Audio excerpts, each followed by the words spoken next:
Hello dear students, I welcome all of you to this online digital session. In this session I am going to discuss with you about the case study method. In the previous video we have already discussed the observation method and we are discussing the methods of educational psychology. We are discussing the methods of educational psychology and we have already finished the observation method and today we will discuss the case study method. So first we will discuss the meaning of case study method. According to Traxler, the case study is a detailed inquiry of an individual, a detailed study of an individual conducted for the purpose of bringing about better adjustment of the individual to which investigation is going to help. So ये जो case study method है, ट्रैक्सलर ने इसका एक definition दिया है कि ये एक डिटेल स्टडी है एक इंडिविजुअल का और उसका मेन एम है, मेन पर्पज है ब्रिंगिंग अबाउट बेटर एडजस्टमेंट. जिस व्यक्ति के बारे में स्टडी किए जा रहे हैं उसका जो प्रॉब्लम है जिसको सॉल्व करने के लिए किए जा रहे हैं उसका बेटर एडजस्टमेंट कराना केस स्टडी मेथड का मेन पर्पज है. सो by solving the problem of the individual, giving him better adjustment is the main purpose of case study method. So this is the example of Traxler. Traxler ने ये example दिया था कि व्यक्ति के जो भी प्रॉब्लम हो उसको स्टडी किया जाएगा और उसका बेटर एडजस्टमेंट करवाया जाएगा एनवायरमेंट में, उसको एडजस्ट करने में, उसको एडजस्ट होने में हेल्प किया जाएगा.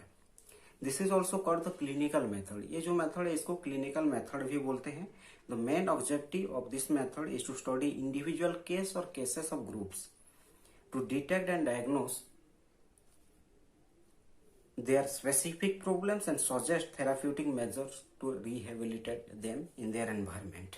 So इसको क्लिनिकल मेथड भी कहा जाता है केस स्टडी मेथड को और इसका जो मेन पर्पज है डायग्नोस और डिटेक्ट करना मेन प्रॉब्लम, स्पेसिफिक प्रॉब्लम को और उसके बाद थेराप्यूटिक मेजर्स प्रोवाइड करके उनको रिहेबिलिटेट करना एनवायरमेंट में, जिस एनवायरमेंट में वो रहते हैं वहां पे उनको एडजस्ट करवाने में हेल्प करना ही मेन पर्पज है.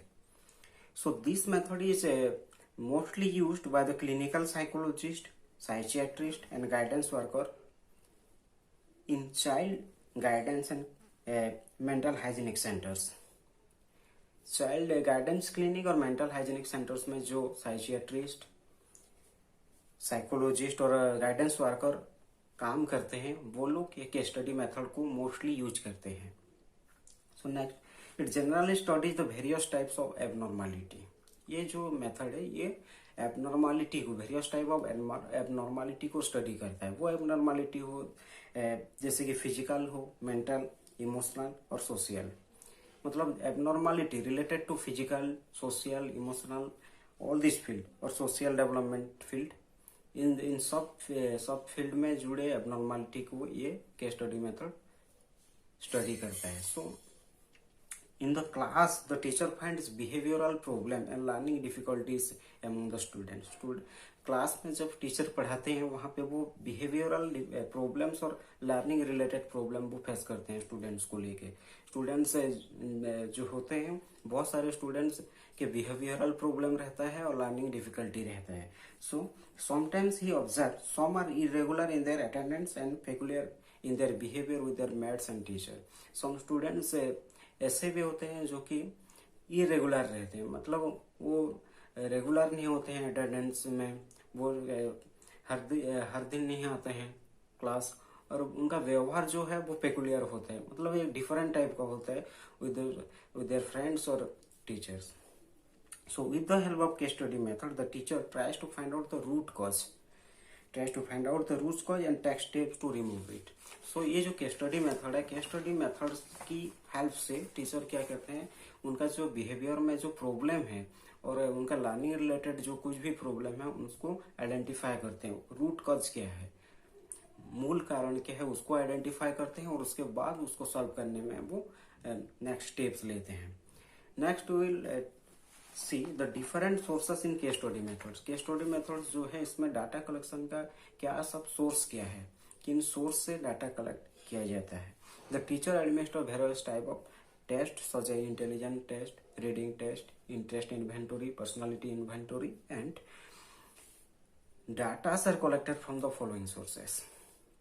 टीचर जो है क्लासरूम में बहुत सारे टेस्ट करते हैं, वो रीडिंग का टेस्ट हो जाए, इंटेलिजेंस टेस्ट हो, पर्सनालिटी टेस्ट हो, इंटरेस्ट को लेके टेस्ट हो, और इन सब टेस्ट के बाद वो क्या करते हैं, डाटा कलेक्शन जो होता है वो फॉलोइंग सोर्स से डाटा कलेक्ट करते हैं। बहुत सारे सोर्स हैं जिनसे वो डाटा कलेक्ट करते हैं। So first preliminary information, preliminary information पाने के लिए वो क्या करते हैं, कौन से सारे चीज को डाटा के स्वरूप लेते हैं। Name, age, sex, parents, education, उनके occupation, income, number of children, social status. So preliminary information पाने के लिए वो इंडिविजुअल के नेम, एज, सेक्स, उनके पेरेंट्स, उनका एजुकेशन, ऑक्यूपेशन सिस्टम क्या है, इनकम क्या है, नंबर ऑफ चिल्ड्रन के कितने नंबर हैं, सोशल स्टेटस क्या है, ये सब इंफॉर्मेशन कलेक्ट करते हैं। Then past history, the condition of mother during the pregnancy, any incident, child's development afterward, physical, mental, emotional, social illness, relationship between parents and other member of the family, then achievement of the child, parents death, birth order, ये सब source से information collect करते हैं। तो this is the past history. Past history पाने के लिए वो क्या करते हैं, ड्यूरिंग द प्रेगनेंसी मदर का कंडीशन क्या था उसको, उसका इंफॉर्मेशन कलेक्ट करते हैं। एनी इंसिडेंट, कोई भी घटना हो जो उस टाइम हुआ था, मतलब जब वो इन्फेंसी स्टेज में थे या चाइल्डहुड स्टेज में थे, कोई अगर घटना हुआ था उसका भी कलेक्शन किया जाता है। Child development after birth, birth के बाद वो चाइल्ड का डेवलपमेंट कैसा हुआ था।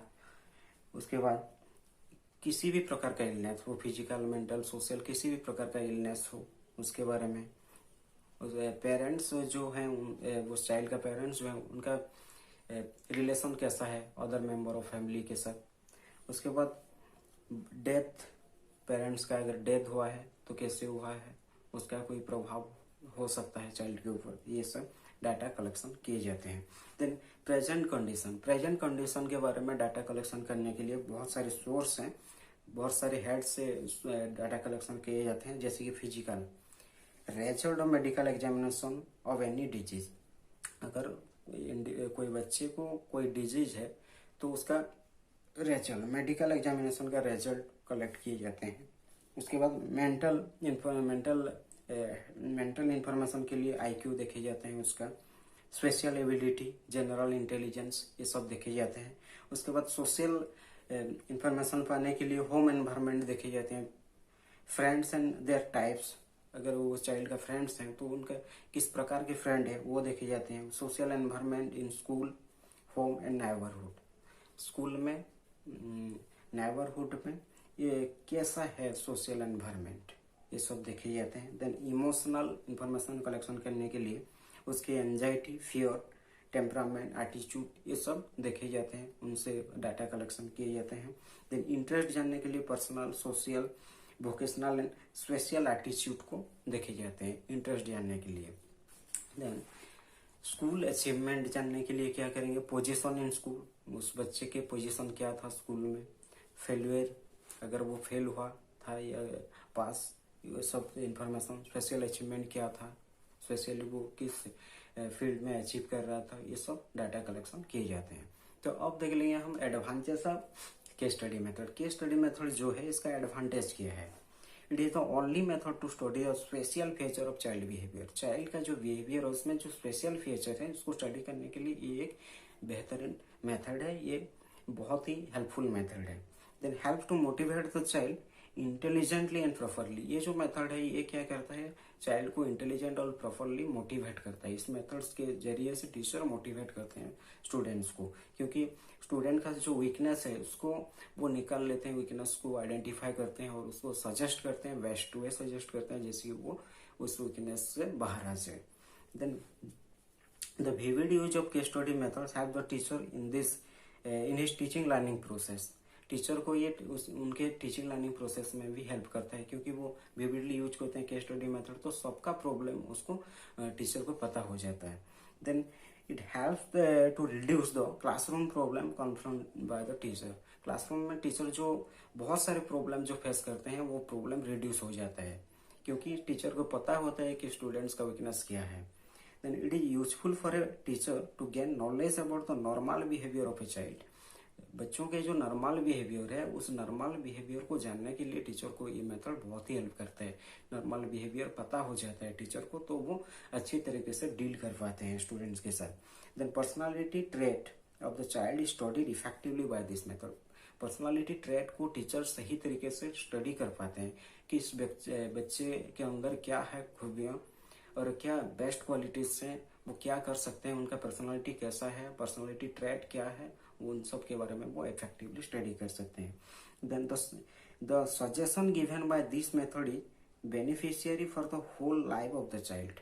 दिस मेथड्स के जरिए से जो सजेशन आता है वो चाइल्ड को बहुत ही हेल्प करता है होल लाइफ में, क्योंकि उसको पता होता है उसका वीकनेस क्या है, किस किस फील्ड पे वीकनेस है.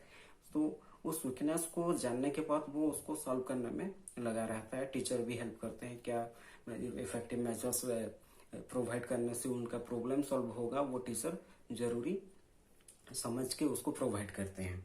Then it emphasises to study the whole child. ये जो मेथड है ये पूरा चाइल्ड की सभी क्षेत्रों से ये स्टडी करता है, पूरा होलनेस को स्टडी करता है, चाइल्ड को social, physical, mental, emotional every sphere में स्टडी करता है. कोई भी प्रॉब्लम हो किसी क्षेत्र में वो ये स्टडी करता है और इफेक्टिव मेजर्स प्रोवाइड करते हैं. देन इस मेथड्स का जो है लिमिटेशन, इसका हम जान लेंगे. The information given by the individual parents and friends may और मे नॉट बी ट्रू. यहाँ पे जो इन्फॉर्मेशन कलेक्ट करते हैं किसी चाइल्ड के बारे में, उनको उनके फ्रेंड्स लोगों से या पेरेंट्स से, तो वो मे नॉट बी करेक्ट, वो करेक्ट नहीं भी हो सकते हैं. वो अपने बच्चे के लिए कुछ ज्यादा भी बोल सकते हैं जो कि नहीं होगा, कम भी बोल सकते हैं जो कि नहीं होगा, गलत इंफॉर्मेशन भी दे सकते हैं. Then the teacher may not possess the requisite skill to collect and interpret the data. यहाँ पे जो डाटा कलेक्शन होगा उसका मिस इंटरप्रिटेशन भी हो सकता है, उसका ठीक तरीके से इंटरप्रिटेशन नहीं भी हो सकता टीचर के द्वारा. टीचर के पास स्किल का जो है लैकनेस भी हो सकता है, उसकी स्किल का अभाव भी हो सकता है. Then skill this method is too subjective in. ये जो है मेथड ये सब्जेक्टिव इन नेचर है. यहाँ पे जो इन्वेस्टिगेटर है वो अपने तरीके से ही डाटा इंटरप्रिटेशन करेगा, वो उसका सोच विचार जैसा है उसी तरीके से वो डाटा कलेक्शन करेगा, इंटरप्रिटेशन करेगा. तो ये सब्जेक्टिव इन नेचर है. Sometimes the observation is coloured by theoretical interpretation of data. ये दिया गया है एक पॉइंट कि समटाइम्स ऐसा भी हो सकता है कि जो इन्फॉर्मेशन रियली होना चाहिए, रियल इन्फॉर्मेशन को कलर किया जाएगा. उसका मतलब थोड़ा बढ़ा चढ़ा के बोला जाएगा और जो रियलिटी है उसको नहीं सामने लाया जाएगा. Then the procedure is largely intuitive. ये जो प्रोसीजर है ये इंट्यूटिव इन नेचर है. It lacks precise measurement. यहाँ पे जो है अच्छे तरीके से मेजरमेंट नहीं हो पाएगा, इसका मेजरमेंट ठीक तरीके से होने की जरूरी है बट नहीं भी हो सकता है. It is too time consuming. ये जो प्रोसेस है ये टाइम कंज्यूमिंग प्रोसेस ही है. सो हम लोग इस वीडियो में डिस्कस किए तो केस स्टडी मेथड क्या है, उसका मीनिंग क्या है और किस किस सोर्स पे डाटा कलेक्शन किए जाते हैं केस स्टडी मेथड्स में, इसका एडवांटेजेस क्या है और लिमिटेशंस क्या है.